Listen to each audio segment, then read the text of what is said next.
Maggie McKee is joining me from Quincy Tree Alliance, and we have some information to share with you about the Alliance and an upcoming presentation at the Thomas Crane Public Library. So Maggie, welcome. This isn't your first time at QATV. Matter of fact, you are quite involved. You often sign out a camera and take a camera to an event in the city. Occasionally I do, yeah. It's not often enough that I remember how to do it each time, so Jonathan has to show me each time, but it's been great. I'm so grateful to be able to do that because, you know, their events just last night was doing a library talk for the Ruth Gordon Amphitheater plans, and I feel like, you know, people who want to know about that who couldn't come will be able to find it, so yeah. Just briefly talking about the amphitheater. Yeah. Amphitheaters traditionally are set up in areas that are environmentally friendly, and Yeah. Quincy no different. Yeah. And hopefully there will be plans to maintain that as opposed to doing away with that in the future. That's right. Yeah. So actually, one of the members who organized the talk last night had heard that they were going to be the city was going to be filling the amphitheater in, and she posted it on Nextdoor.com, and then I got a text from a friend who saw it, and she said, you know, I was just headed into the park department to meet the new tree warden that we have, and with some of the other Quincy Tree Alliance board members, and so was able to ask people at the parks department, you know, is this true? And so they confirmed that that was actually the plan, and then that weekend, you know, everybody started writing emails and stuff, so it was a great thing to find out, and then it was great that the city then paused the plan, and so far seems to be saying that they're not planning to do that, but that work along Marymount Parkway that you see as you go down there, they removed all those trees, and they're reducing the height of the hill and flattening it. All that dirt was supposed to fill in the amphitheater, so now it's being taken somewhere else. But yeah, the trees there, the loss of the trees is kind of painful when you drive by. Yeah. It must be difficult in a city to strike a balance. I think so. Yeah, I can imagine that. In a city that's growing. Yes, definitely. You want to balance everyone's needs, and people need some place to live, and certainly there are trees that have to come down because of their health. But I think the Quincy Tree Alliance is really trying to advocate for any tree that's healthy that can stay to stay where it is, especially along the streets and in parks, just because of all that they do for us. So you know, they're great for reducing flooding because of their roots, and their leaves, you know, catch the rainfall, and they suck up carbon dioxide from the air, and they store it in the wood. You know, scientists are working on this. They actually can't. They're trying to build artificial trees, and they can't really do it, or they do it, but it's very, very expensive and not nearly as good as like just a tree that artificial trees don't sound very good. I think you and I, prior to sitting down, I was telling you I'm reading a book about plastics. Yes. And I'm horrified at the amount of plastics there are out there. So artificial trees don't sound that good to me right now. Yeah, no, it's just a way to store carbon, I think, or take it out of the air. Actually, they have a problem with storing it, but like trees do this. They just do this. That's what they do. So, but scientists are trying to figure out some way of reducing the carbon dioxide, which is warming the planet. So they're working on all these kind of far out technologies, but we have them just here, so we really should keep them. And in addition, like studies have shown that trees make people happier. Like when you're around trees, you feel happier, and neighborhoods with trees are lower in crime. Trees increase the value of your home. So I think sometimes people can worry about trees because during storms, you know, sometimes a branch could come down and they might say, oh, I don't want this tree near my house. But that's really all about maintenance. Yes, that's true. Yeah. So we need to maintain the trees that we have and So it's not really about, okay, just, this tree is a bother, let's take the whole tree right. down. It might just simply be pruning. It might just simply be pruning. Yeah. And actually, our new tree warden that we met that day where we learned about the amphitheater was telling us he knows about these. He has a device that can kind of drill into the tree a little bit so that if there is some area of the tree that's decaying, it might not be the whole tree. You know, it might just be that the tree's already healed itself. And so this device can kind of measure whether the tree has healed itself and stopped the rot. So you could actually save this tree that might say like, oh, you know, I see some problem here, but actually it's a good tree.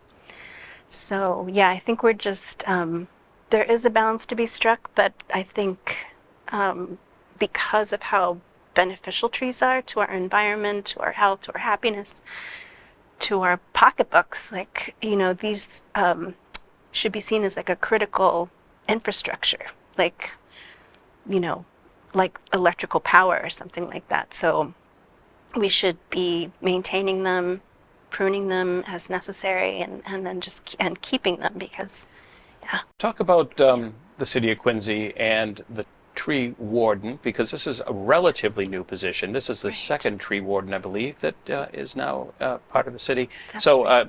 actually, if you could, I haven't met the tree warden Yeah. yet. So his Yeah. name? His name is Dan Cathcart. Hopefully he'll be in here at some point. That would be great. Yeah, he's.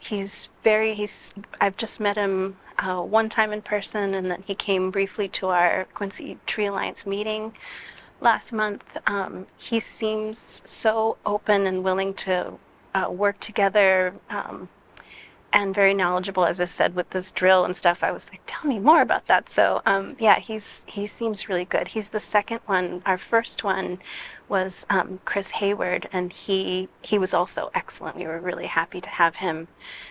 So according to the state law, I guess there's like a state tree law that's very old, that probably should be updated, but for shade trees, because even way back when, it was recognized how important trees are to the whole community. So there are rules about, you know, you can't take them down unless you have a tree hearing, unless they're an imminent danger. But so every city is supposed to have its own tree warden, but oftentimes just someone will be appointed, you're the tree warden for the city or something. So our previous one was our first like trained forester, Which you was, really need you because need. trees are complex. Yes, you really do. There's so many different things I'm learning about how to plant, there's a real science to how to plant them. And I remember Chris actually doing a demonstration. I believe it was on an Earth Right. Day celebration Yes. of how to plant a tree.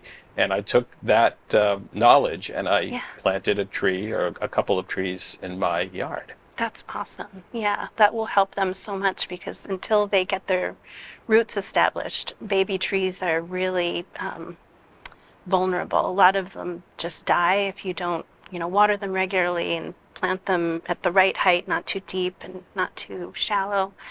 So yeah, it's great to have somebody who knows how to do that and can kind of go around and see that, you know, the city is doing a lot of planting of baby trees, which is great. But sometimes they're not quite planted in the way that would help them survive for the long haul. So And the Yeah. city of Quincy, we should mention, is looking for folks to contact them regarding having a tree planted on their Right. property, correct? right, yeah, I've seen them put out that notice. So I think you can put in a request and they might be able to do that. I think they're looking at something called a back of the sidewalk program too, because a lot of the sidewalks in Quincy either don't have that little patch of grass where you could put a tree, or they're very narrow or something. So the back of the sidewalk program that they've started in certain neighborhoods is like people's front yards. So if people are willing to plant a tree in their front yard to serve as like a street shade tree, that can, you know, they can get a free tree. And also there's 2 free programs that the state runs.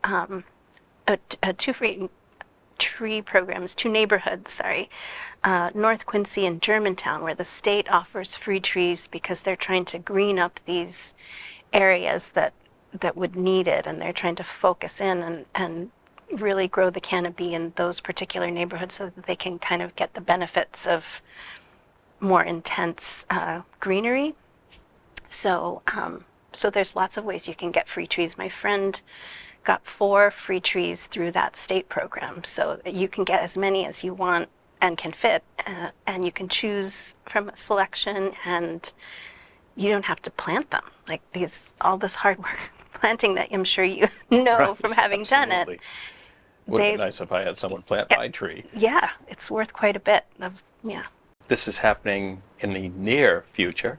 You will be presenting at the Thomas Crane Public Library on Tuesday, May 2nd from Right. 7 to 8:30 p.m. It's something called Quincy's Trees, Trees, Trees, a panel discussion. Talk about that. Yes, so one of our members, Martha, has organized this talk, and it's great because it'll have 3 local environmental and tree experts. So one is our new tree warden, Dan, who I think just started in February or March, very new. And then we have a relatively new environmental scientist, Heather Charles Liss. And then we have the State Department of Conservation and Recreation, DCR, Ryan Fawcett. So he's the one who oversees this tree giveaway program in North Quincy and Germantown. So those 3 will be talking about the importance of trees and how things are done regarding trees, thoughtful tree planting, and maybe things like the Furnace Brook work that's being done, and how trees can help with flooding, et cetera, in certain neighborhoods. So yeah, I think it'll be really interesting and a nice way to meet the folks who are helping to set the policy and keep things going. And as you mentioned, find out about some programs, the tree planting programs Yeah. specifically that folks Right. might not know about. Right. No, these are incredible resources that are out there, and it feels like I'm learning about new ones all the time. So yeah, we would really love for people to just, learn what they can do, what's available to them, for free to get these trees. And not even just from the state, as you said, the city, you can request a tree. So Maggie, a pleasure to have you in studio. I know you'll be back again. I'd love you to come back again. I'd love to be able to maybe provide some demonstrations for folks that would be great. about planting a tree or caring for a tree.